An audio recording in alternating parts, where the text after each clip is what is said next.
dire de l'évolution du prix du ciment au 13 janvier 2026? Vous aurez droit à toutes les précisions dans cette édition Zoom Eco Live, mesdames et messieurs. Merci de rester fidèles et bienvenue à ce numéro qui sera également consacré à cette lettre adressée au procureur de la République par le ministre de la Justice, une correspondance qui relève des faits de corruption commis par certains membres du cabinet du ministère des Finances. Nous aurons droit à plus de précisions avec Gardidiana qui sera notre présentateur du dossier, mais avant tout, nous allons prendre le Nouvelles en bref et on se retrouve juste après pour la suite. C'est parti. Le ministère des Finances de la République démocratique du Congo a publié la situation provisoire de dépenses publiques exécutée en procédure d'urgence pour le troisième trimestre de l'exercice 2025. Ce rapport trimestriel s'inscrit dans les cadres des engagements du gouvernement en matière de bonne gouvernance financière, notamment ceux pris dans le programme conclu avec le Fonds monétaire international. Selon les données officielles, les dépenses réalisées en procédure d'urgence entre juillet et septembre 2025 ont atteint 1449,30 milliards de francs congolais, soit 15,61% de l'ensemble de dépenses publiques exécutées au cours de la période. Plus de détails sur Zoom-Copanet.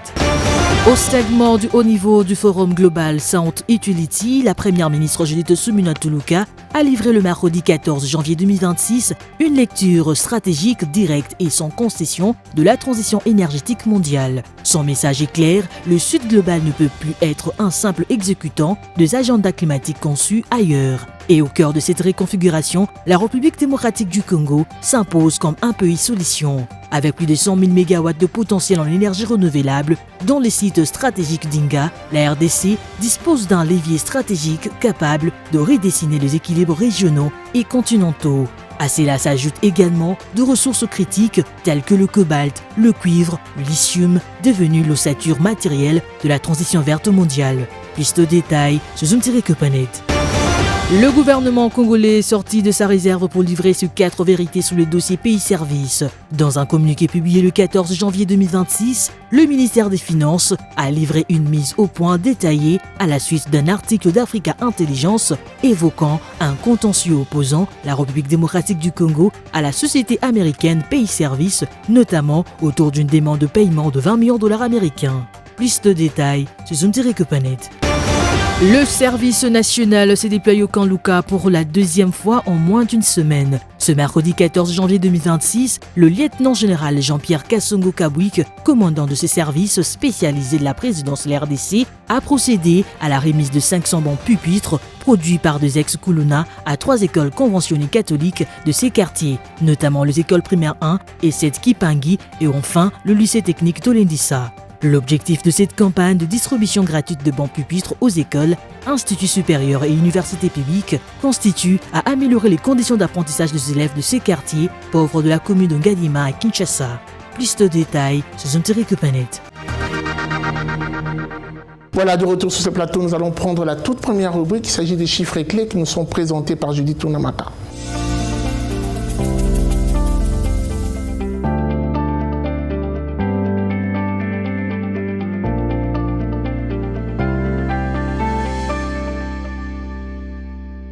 Judith Tunamaka, bienvenue. Merci à vous. Alors, avec vous, nous parlons de l'évolution du prix du ciment au 13 janvier 2026 en République démocratique du Congo.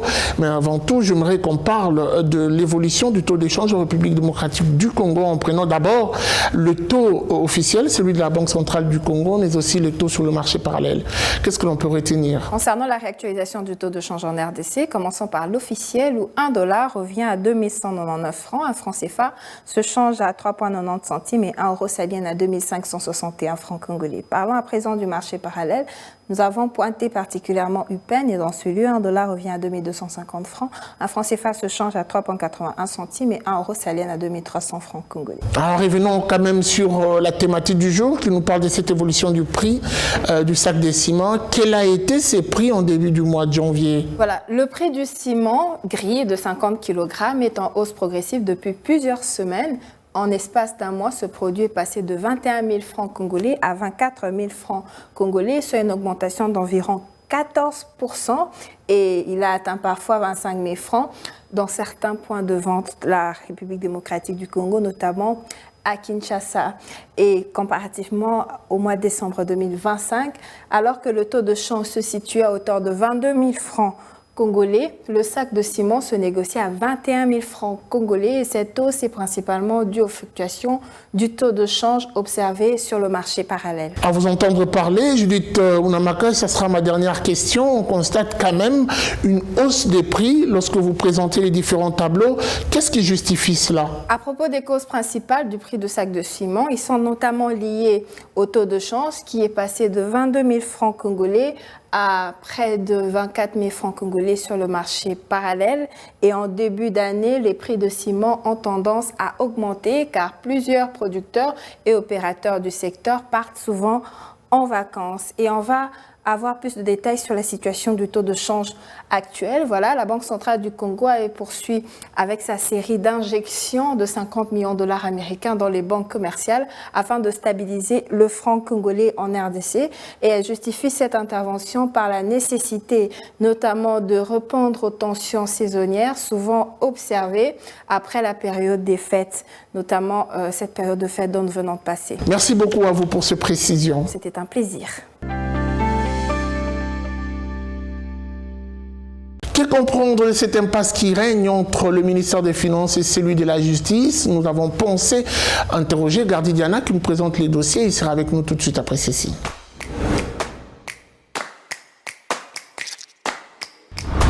Gardy Diana, bienvenue. Merci. Alors, on doit dire que depuis quelque temps, il s'observe un ping-pong autour de réactions sur la toile, et ceci est motivé par la correspondance adressée au procureur général de la République sur des faits de corruption constatés au niveau du ministère de Finances.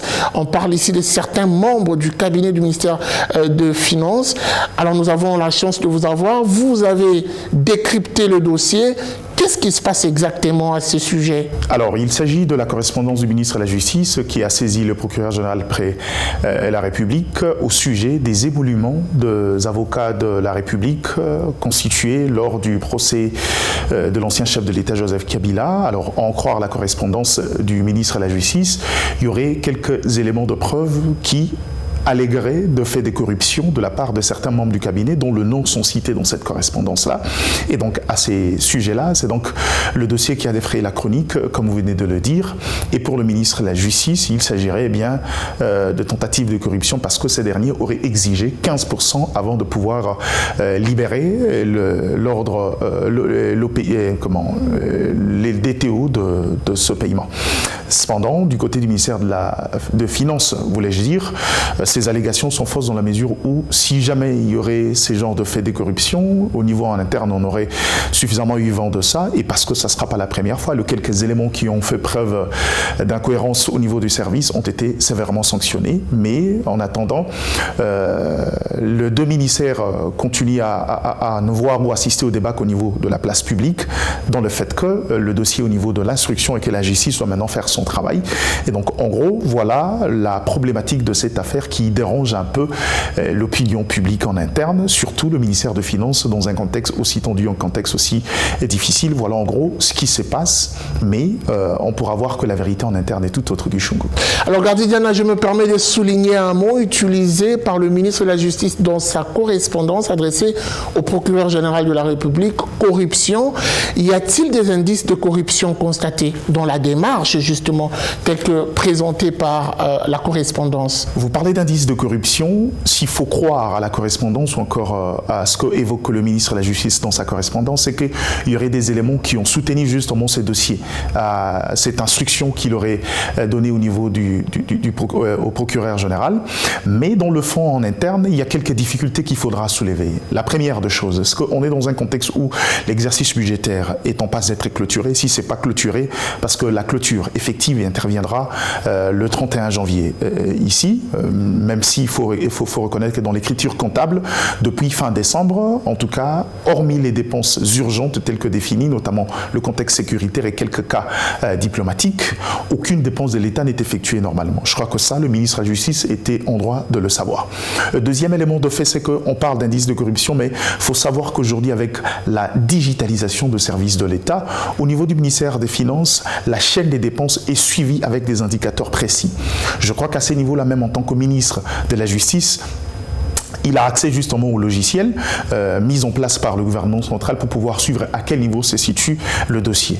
Troisièmement, on se poserait la question de savoir qui sont ce conseiller. Le 2 conseillers s'est chargé d'études qui tenterait cette fois-ci de vouloir extorquer la République par un procès, par un dossier aussi sensible qui est un dossier des avocats de la République dans l'affaire Joseph Kabila. Et donc, soit ils ont suffisamment de toupet, soit ici il s'agit d'une forme de pression exercée sur le ministre de Finances qui, vous le savez depuis un certain moment avec la gestion sur base caisse, mais également la réduction sensible des dépenses en urgence telles que voulues par le programme conclu avec le Fonds monétaire international, a certes dérangé un peu au portefeuille des uns et des autres, et vous constaterez qu'il n'y a pas qu'au niveau de la justice, quelques grognes à gauche à droite, quelques dossiers ça et là, notamment certains DTO de la dette intérieure qui jusqu'à aujourd'hui souffrent parce que les circuits d'autrefois où les gens se servaient justement déjà en interne pour pouvoir se faire payer ou parfois laisser un gros de leur butin pour pouvoir bénéficier de mesures de grâce semble ne plus être de mise, mais dans le fond aujourd'hui, il y a suffisamment de questions à se poser sur cette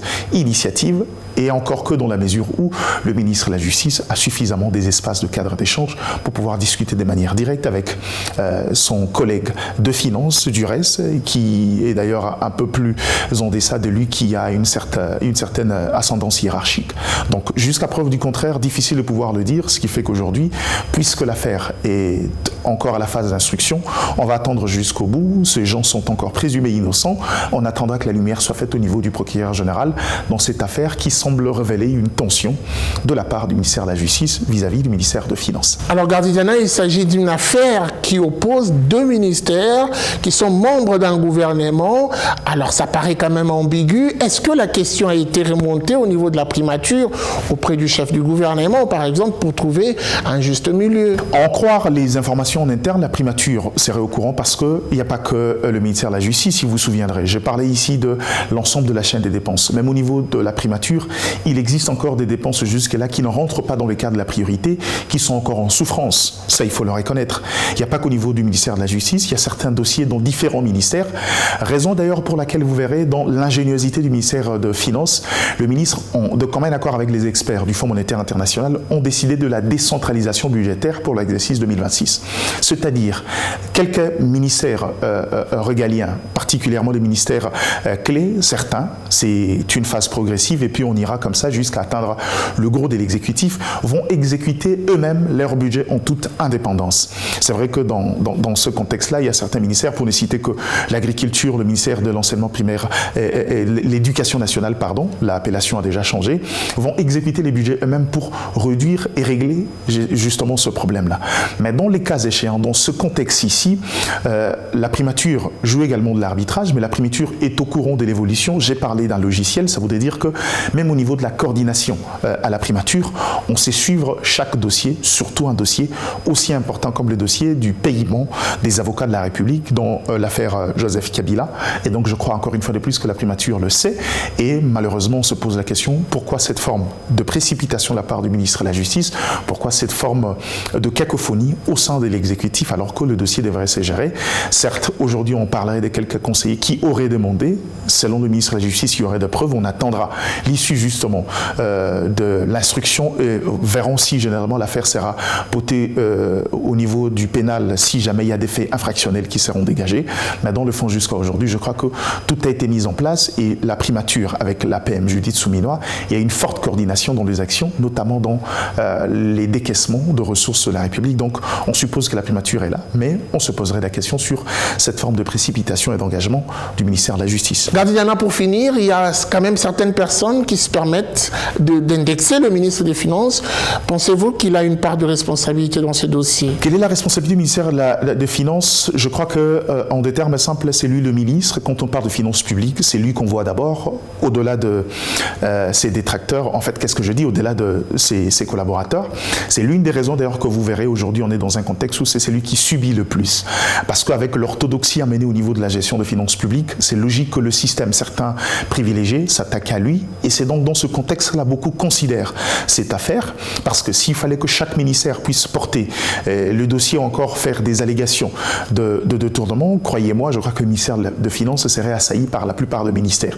C'est pas le ministère de la Communication qui dira le contraire, c'est pas le ministère de l'Éducation nationale qui dira le contraire, vous en savez plus, c'est pas le ministère de Pêche et Élevage qui dira le contraire, c'est pas moins encore le ministère de la Formation professionnelle qui pourra dire le contraire. Donc on est dans un contexte ici, il faut rappeler aux gens, c'est que l'exercice budgétaire a déjà formellement été clôturé et je crois que chaque engagement doit soit être réengagé, pour la plupart, soit transformé en signant la lettre des créances, transformé en dette intérieure, ce qui pourra permettre un suivi après, mais aussi, il faut rappeler aux gens, on est dans un contexte de crise et de guerre aujourd'hui, c'est normal que l'orthodoxie arrive parce que c'est non seulement l'exigence du Fonds monétaire international, mais le souci par le gouvernement dirigé par Judith Suminwa et son ministre de Finances de mettre un peu de l'ordre dans les finances publiques, réduire sensiblement les dépenses en urgence et malheureusement c'est cette culture-là que beaucoup semblent ne pas comprendre et en croire d'autres sources au niveau du ministère de la Justice, croyant à la sensibilité du dossier, certains auraient estimé encore sont en train de pousser pour que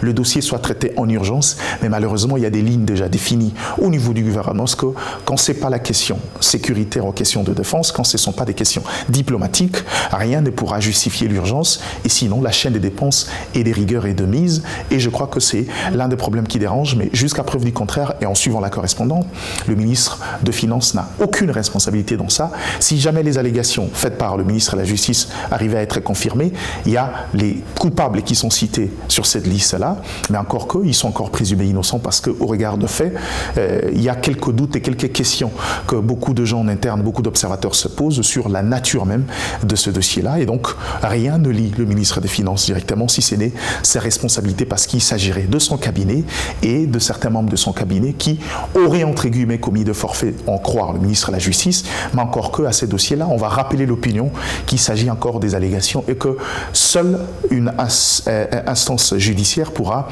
qualifier ou encore attester de ces faits-là et donc jusqu'à preuve du contraire, on ne peut pas aller sur les lâchages, il faut éviter justement la manipulation de l'opinion. Merci beaucoup à vous pour ces précisions. Merci. Que dire et que comprendre de 100 jours de ce nouveau comité de gestion de la Caisse d'épargne du Congo? Quelles sont les grandes réalisations et impacts visibles enregistrés?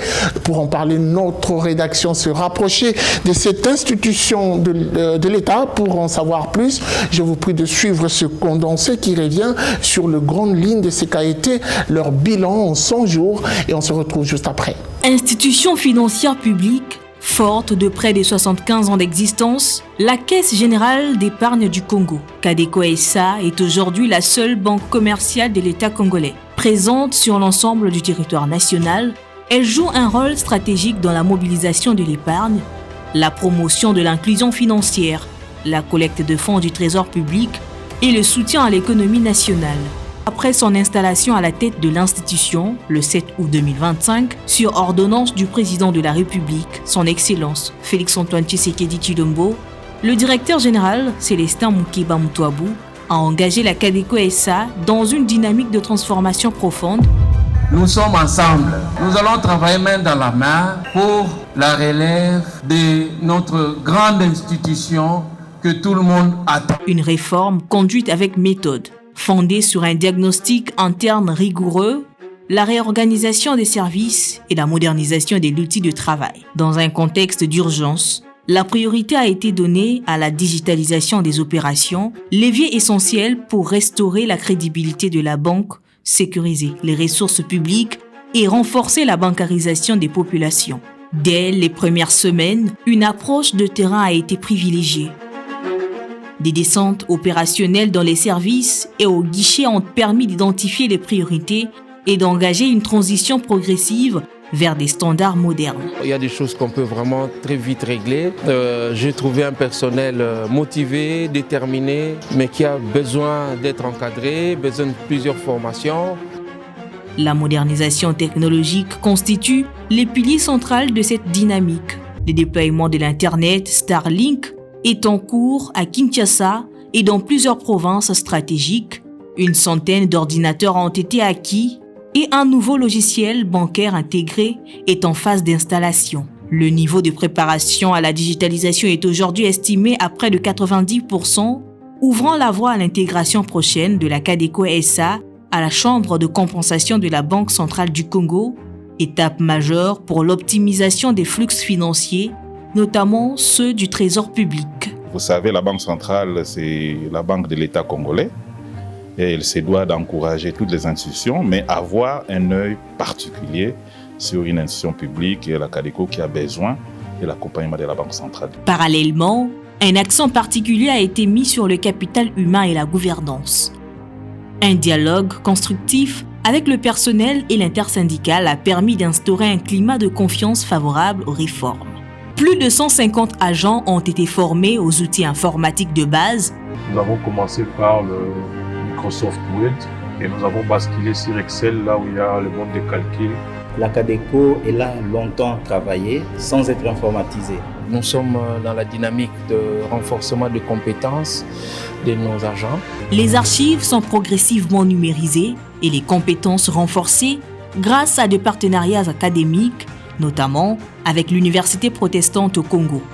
C'est simplement un test d'évaluation pour but de pouvoir savoir où se trouve le problème, question de dénicher les problèmes afin de pouvoir améliorer. Nous sentons que les bonnes choses commencent. En tout cas, c'est une joie pour nous. C'était bien passé parce que là, on nous a demandé seulement de saisir un petit test sur Word et puis en Excel. Au nom de tous les agents de la direction du siège central, nous remercions le DG pour la formation. Sur le plan social, une avancée historique a été enregistrée. J'ai un sentiment de dire que nous allons réussir à le faire ensemble. La salle est déjà 15 ans, mais c'est la toute première fois dans mon DG a centralisé salaire. Donc, en tout cas, dans mon on dirait autant qu'il Depuis septembre, l'assainissement de la paye est effectif sur toute l'étendue du territoire national, garantissant à l'ensemble du personnel, pour la première fois depuis plus de 20 ans, le paiement intégral des salaires, y compris dans les provinces. Effectivement, tout le mois de septembre, nous avons payé tout le personnel de l'ensemble du pays.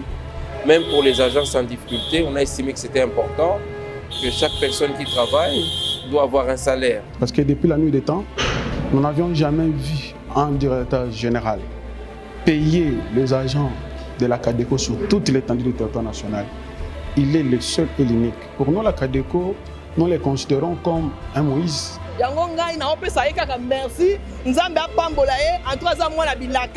maintenant, nous sommes vraiment en prospection pour voir dans quelle mesure ces agences-là, qui étaient en difficulté jadis, peuvent redémarrer en termes d'activité. Donc, nous sommes confiants que ça va se faire et on continuera à faire relever cette institution. Elle a réaffirmé la proximité comme principe de gouvernance et l'ancrage national de la banque publique. L'idée de ces Congolais nyonso, bazala na compte bancaire na Cadeco, parce que kozala compte bancaire na Cadeco, ils ont osali lamboka.